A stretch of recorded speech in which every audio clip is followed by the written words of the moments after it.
పురుషుడు స్త్రీని అమితంగా ప్రేమిస్తే ఆమె అతడి బలహీనత అవుతుంది. స్త్రీ పురుషుడిని నిజంగా ప్రేమిస్తే అతడే ఆమె బలం అవుతాడు. పరస్పర శక్తి మార్పిడి అంటే ఇది. తల్లిదండ్రుల గురించి సామాజిక మాధ్యమాల్లో ఉప్పొంగుతున్న ప్రేమాభిమానాలు నిజ జీవితంలో చూపిస్తే చాలా వరకు వృద్ధాశ్రమాలు, అనాథ శరణాలయాలు తగ్గిపోతాయి. కడవిలో కెరటాలు, సంసారంలో కలహాలు సహజం. కెరటం ఎంత ఎగిసిపడినా తీరం చేరక తప్పదు. సంసారం సాఫీగా సాగిపోవాలంటే సర్దుకుపోక తప్పదు.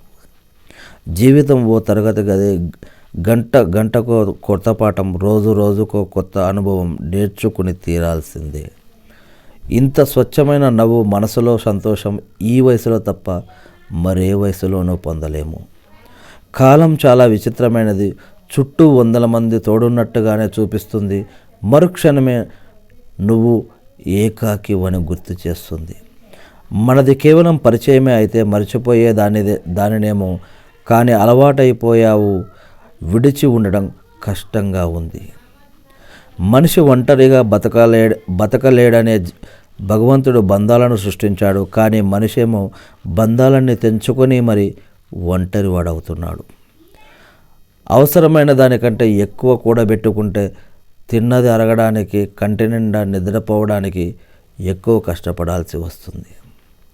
పదే పదే ఓడిపోతున్నావంటే లక్ష్యాన్ని మార్చుకోవాలని కాదు, ఓటమి నుంచి గుణపాఠం నేర్చుకోవడం లేదు అని.